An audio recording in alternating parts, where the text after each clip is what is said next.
सो high everyone, doctor रक्षिता सिंह। यार 7 दिन का समय अपने पास बच गया है। 2-3 चीज़ों के ऊपर मुझे बात करनी है। नंबर 1, अगर आपकी जगह पर इस टाइम पर मैं होती, मैं दोनों तीनों तरीके के बच्चों के बारे में बात करूंगी जिनके बहुत ही कम नंबर बन रहे हैं, 200-250 के आसपास, जिनके मीडियम में 400 450 उसके आसपास बन रहे हैं और जिसके बहुत अच्छे स्कोर बन रहे हैं।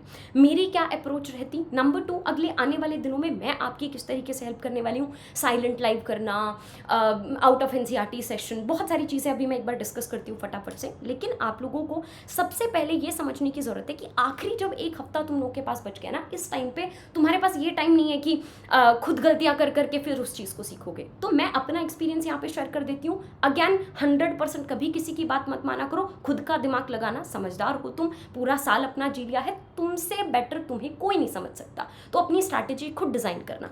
नंबर 2 चीज़, कंटेंट मैं क्या क्या देने वाली हूँ उसके बारे में बताती हूँ। अब सबसे पहले सुनो, अगले आने वाले 7 दिन अगर तुम्हारी जगह पर मैं होती तो मैं क्या करती। मैंने बहुत सारे बच्चों से 2 दिन से गूगल मीट पे बात कर रही हूँ जिन्होंने मेरा सेशन अटेंड करा था 17 घंटे वाला। तो वो लोग भी एक सबसे बड़ी जो गलती इस टाइम पे कर रहे हैं ना, अगर तुम इस चीज़ को ओवरकम नहीं कर पाओगे अगले 7 दिन के लिए, तो आने वाली आगे चीज़ें बहुत ख़राब हो सकती हैं। देखो, समझने की कोशिश करो। टेस्ट को बहुत ज़्यादा अब एनालाइज करना।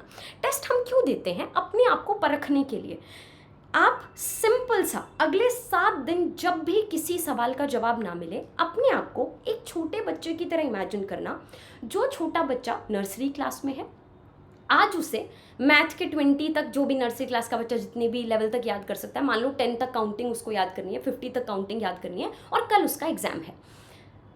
आज जब भी उसको कंफ्यूजन हो कि मुझे आज का दिन कैसे बिताना चाहिए, what should be my strategy, what should be my approach to score maximum marks, उस छोटे बच्चे को उस सिचुएशन पे जो तुम रिकमेंड करोगे, अपने आप को भी वही करके देख लेना। नंबर 1, फॉर एग्जाम्पल, एक दिन बचा हुआ है उस बच्चे के पास एग्जाम के लिए, वो बच्चा पूछ रहा है कि टेस्ट दे लूँ, आज टेस्ट दे के देखूँ, तो तुम क्या कहोगे? देख, बीच में थक जाए, हल्का फुल्का कंसिस्टेंसी ब्रेक हो जाए, जिनके बहुत अच्छे नंबर बन रहे हैं, 100% तैयारी हो चुकी है, तुम दे लो टेस्ट। तो नंबर 1, जिसकी बहुत तैयारी हो चुकी है, सब कुछ डन हो चुका है, कंसिस्टेंसी ना टूट जाए, अपनी गलतियां और इंप्रूव होती रहे, जिसको बहुत अच्छे नंबर चाहिए, वो तो हर रोज सुधारेगा ना, वो देगा हर रोज टेस्ट। लेकिन दूसरे टाइप के बच्चे जिनके बहुत कम नंबर बन रहे हैं और मीडियम में है, उनको एक बैलेंस रखना पड़ेगा।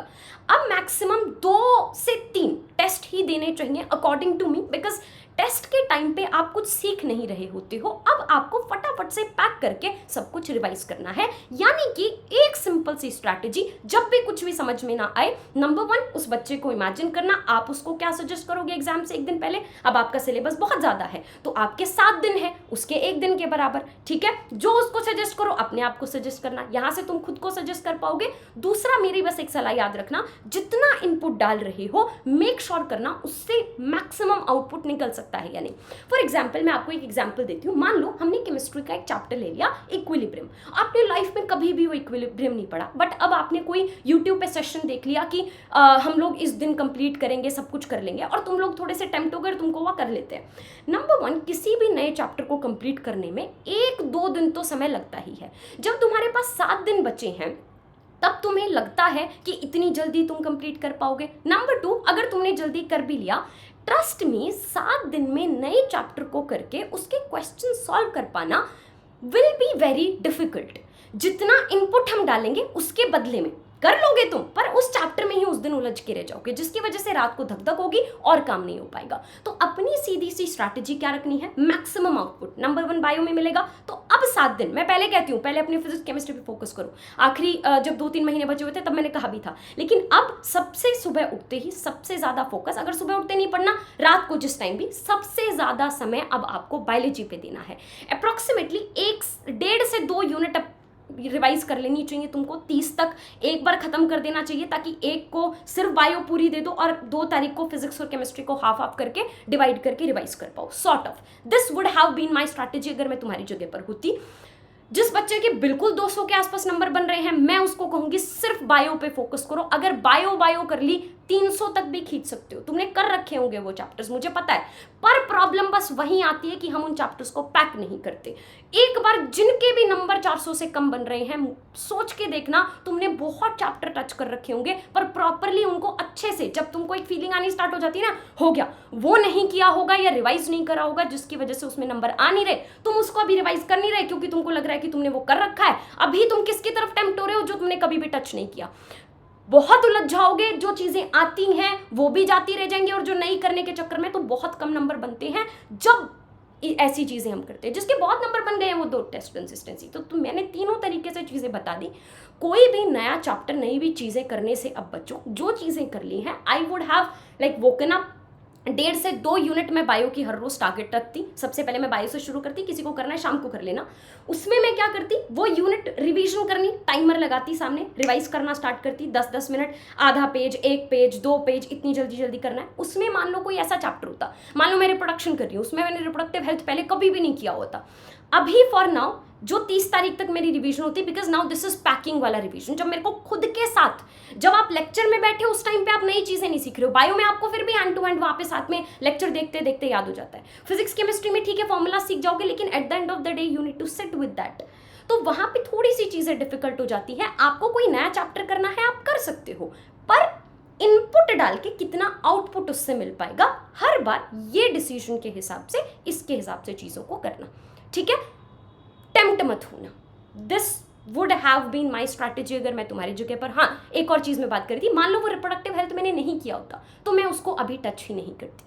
आखिरी में रात को पैकअप करते टाइम, या फिर 1-2 दिन में जब मेरे को ऐसा हो रहा है कि अब मुझे रिवाइज करना है, रिवाइज करते करते उस टाइम पे मैं क्या करती, हल्की सी वॉर किट, जैसे मैंने तुम लोग को वॉर किट दिया, वहाँ पे इतना सारा टेलीग्राम के ऊपर दे दिया, नीट तक इस वीडियो के डिस्क्रिप्शन में मैं डलवा दूंगी, उसमें सब तरीके का कंटेंट डाल दिया। तुमको माइंड मैप यूज करना है, जरूरी नहीं है तुमको सब कुछ यूज करना, एक पर्टिकुलर चैप्टर के लिए सिर्फ वो चीज यूज करनी है तो वो जाके यूज कर सकते हो। बाकी उसमें पूरी स्ट्रैटेजी भी है, आखिरी दिन किस तरीके से करना है, वो सारी चीजें। तो मैं क्या करती, उसका सिर्फ माइंड मैप रिवाइज कर लेती। जो चैप्टर मुझे मॉडरेटली आता होता, थोड़े से पीवाईक्यूज उसके देख लेती, पर बहुत ज़्यादा वन शॉट देख के उसके बाद फिर खुद करने, वो इस टाइम पे मैं नहीं बैठती जेन्युइनली। खुद के ऊपर इस टाइम पे बैठना बहुत ज़्यादा ज़रूरी है। अगर कोई लेक्चर देखना है, कहीं पे फॉलो कर रहे हो किसी चीज़ को, तो कितना इनपुट मिनिमम डल के आउटपुट वहाँ पे कितना मिल पा रहा है, उस चीज़ को करना। तो ये अपने पास हो गई। अगर कोई अनटच टॉपिक्स है मैं उसको छोड़ती जाती, और बची हुई यूनिट को 1.5-2 यूनिट जो मैंने टारगेट लिया था उसको पैक करती जाती, इररिस्पेक्टिव ऑफ मेरे को बीच में 1-2 चैप्टर आते हैं कि नहीं आते हैं, वो मेरे को अभी मैटर नहीं करता। मेरे को मैटर करता है जो चीज़ें मुझे आती हैं अब वो मुझे याद रह पाएंगी कि नहीं। सिमिलरली अब मान लो सेकंड सब्जेक्ट मेरा स्ट्रॉन्ग केमिस्ट्री होता, तो पहले जो चैप्टर्स मैंने कर रखे हैं उनको फटाफट रिवाइज करती, फिर जो मॉडरेट वाले हैं उनको बीच बीच में थोड़ा थोड़ा टच करती रहती, फिनिशिंग उनकी देती रहती। टफ वालों को जो कभी टच नहीं किए उनको मैं नहीं करती इस टाइम पे। या फिर कोई ऐसा चैप्टर होता है जो बहुत चुनटू सा है, जो मेरे को पता है कि 1-1.5 घंटे का टीचर का लेक्चर देख के हो सकता है पॉसिबली मैं इसके क्वेश्चन कर पाऊँ। जैसे मेरे को पी ब्लॉक नहीं आता था, तो मैंने उसके लिए क्या करा था, हर रोज सुबह 15-15 मिनट डिसाइड करा था कि सुबह उठते ही सिर्फ 15 मिनट मेरे से क्वेश्चन इसके सॉल्व हो पाएंगे नहीं हो पाएंगे नहीं सोचूंगी, हल्का हल्का पढ़ती रहूंगी आखिरी के एक हफ्ते में, क्योंकि नहीं किया हुआ था। उसके बाद भी आखिरी तक ढंग से चीज़ें हो नहीं पाई थी, पर माइंड मैप्स वगैरह रिवाइज करके गई, उसकी वजह से हो गया था मुझसे क्वेश्चन सॉल्व। तो जो चीज़ें बिल्कुल टच नहीं करी उनको ऐसे देख के जाओ, लेकिन जो चीज़ें आती हैं, बस मेरी स्ट्रैटेजी बस यही कहने का एक मतलब है, जो चीज़ें आती हैं उनको इतने अच्छे से कर लो कि ऐसा ना हो उनसे क्वेश्चन रह जाए। इन शॉर्ट खत्म, ठीक है। ये अपने पास हो गया, डन है जी। सारी स्ट्रैटेजी मैंने बता दी। दूसरा, मैं किस तरीके से चीज़ों को करने वाली हूँ, मैंने अपनी तरफ से 11वीं-12वीं वो चीज़ें पढ़ा दी हैं। नंबर 1, मैं हर रोज़ तुम लोगों को बायो बिठा के पढ़ाने वाली थी, बट पिछले 1-2 दिन से मैं बहुत बातें भी कर रही थी और पीछे से कंटेंट भी बहुत बन रहा है, सिंस तुमको पता है अभी अभी मैंने एक इंस्टीट्यूट को छोड़ा है।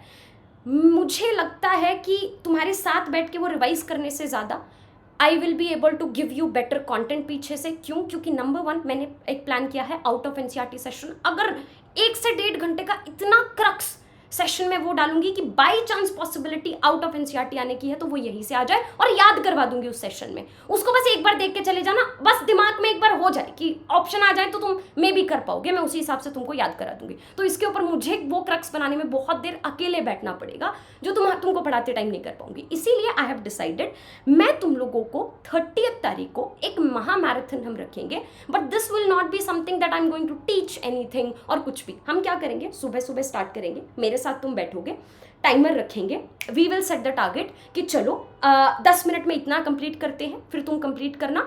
उसके बाद मैं हल्का सा उसका पॉइंटर्स का रिवीजन भी करा दूंगी, हर चैप्टर को पैक करेंगे, एक बार समरी देख लेंगे, पीछे का देख लेंगे, 5-6 PYQs 10 क्वेश्चंस, उसके चैप्टर पैक आगे, चैप्टर पैक आगे। उसमें जो चैप्टर्स, जो पर्टिकुलर टॉपिक्स तुमको ना आते हो, तुम्हें नहीं टच करने हो, तुम अपने हिसाब से डिसाइड करना, क्योंकि तुम अपना बैठ के पढ़ रहे होगे, वहां पे बस मैं इंस्ट्रक्शंस दे रही होंगी, प्लस इतने लंबे घंटे खुद से बैठ के नहीं पढ़ पाओगे, मेरे साथ पढ़ लोगे, स्ट्रेस नहीं होगा, दूसरा थॉट नहीं आएगा। So this is the session which I think will really help you a lot, क्योंकि मेरे साथ बैठ के पढ़ रहे हो, फिर मैं पॉइंटर्स रिवाइज करा रही हूँ, क्या था इसके अंदर, अच्छा इतनी मिलियन स्पीसीज थी, इसके अंदर क्या था, फिर 5-6 क्वेश्चंस पास्ट ईयर में देख देख देख, हो गया ना डन, चलो अब आगे बढ़ते हैं। इस तरीके से अपना 30th को सेशन सुबह सुबह शुरू करेंगे और पूरा एक दिन में खत्म कर देंगे पूरी की पूरी अपनी बायोलॉजी। इस तरीके से साथ में तुम बैठ के पढ़ना, मैं नहीं पढ़ाऊंगी कुछ, मैं बस रिवाइज करवाती रहूंगी, जस्ट लाइक सिस्टर होती है ना, साथ में बैठ के भाई बहन बैठ के पढ़ते हैं, उसी तरीके से अपन पढ़ेंगे। दूसरा, एक 4 से 5 घंटे का मैं कोशिश करूंगी ultra fast biology revision session बनाने का। हो सकता है थोड़ा सा ज़्यादा टाइम भी लग जाए, मैक्स 5 घंटा, ठीक है।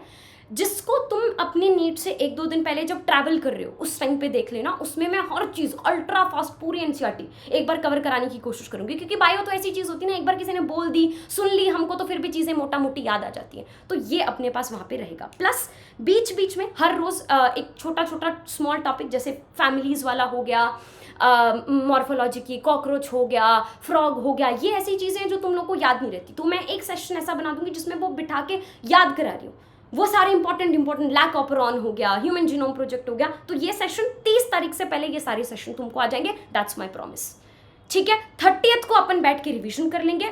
आई फील मेरी तरफ से बायोलॉजी मुझे लगता है इतनी ही तुम लोगों को करने की जरूरत है, तुम लोग की पैक हो जाएगी जिस हिसाब से मैंने बताया, अगर उसको आप करते हो तो। बाकी उसके अलावा तुमको कुछ भी ज़रूरत है, let me know in the comment section. Content वगैरह कुछ भी चाहिए बेटा, बहुत सारा कंटेंट आ रहा है टेलीग्राम के ऊपर, प्लीज़ वीडियो के डिस्क्रिप्शन में अगर आपके पास है टेलीग्राम, ज्वाइन करना चाहते हो कर लो, वरना अब इस टाइम पे नई चीज़ें ज्वाइन करने की ज़रूरत नहीं है। Do not get distracted at all, ठीक है। ध्यान रखना, बस जाने से पहले एक मुझे आप लोगों से एक छोटी सी एक्टिविटी चाहिए। आई नो इस टाइम पे you must be feeling really very overwhelming, समझ में नहीं आता क्या करें। इस टाइम पे हम डीकोड करने की कोशिश करते हैं कि is this the meaning of life, because yesterday when I was talking to यही सब बच्चा, एक लड़की ना रो पड़ी और शी वाज लाइक मुझे नहीं समझ में आ रहा है लाइफ का क्या मतलब है। अभी मैं रील्स भी देख रही हूँ, वन स्टूडेंट आज ही मैंने देखा था, ही वाज लाइक कि आई एम लीविंग, मुझसे नहीं हो पाएगा 10 days before NEET. I understand, ये सारे थॉट्स आते हैं, मुझे भी ये सारी चीज़ें आई थी, बट आपको ना इस टाइम पे एक ही चीज़ बार बार अपने आप को बोलनी पड़ेगी। नंबर 1, जो मैं इस टाइम पे फील कर रहा हूँ, हर बच्चा इस टाइम पे सेम चीज़ फील कर रहा है, every single one is going through the same. Number 2, this is temporary and this too shall pass. This is my activity for you.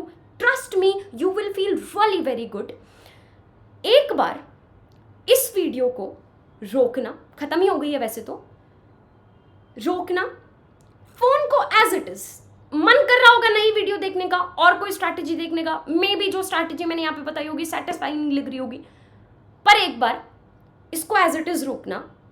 20 deep breaths, please trust me, it will do wonders, trust me, it will do magic. 20 deep breaths लेना, उसके बाद नीचे एक लंबी सांस लेके लिखना comment section में, this to shell pass. You will feel good. आपको एक डिस्कनेक्ट फील होगा, लंबे ब्रेथ लोगे, क्लैरिटी मिलेगी, समझ में आएंगी चीज़ें कि okay this is something which is temporary, permanent feeling नहीं है, हमारी लाइफ परमानेंटली ये चीज़ें नहीं हुई है। तो ये अपने आप को समझो, ठीक है। नीचे पक्का लिख के जाना, और कुछ और चाहिए, कोई हेल्प चाहिए, लेट मी नो। मैंने अपनी तरफ से आज बस मेरे को बताना था ताकि तुमको ये वो कन्फ्यूजन ना रहे, आप कराने वाले हो कि नहीं, मेरे भरोसे कुछ चीज़ें ऊपर नीचे ना हो जाए। दीज आर द थिंग्स, सीधी सी बात है। Thank you so much, love you, take care.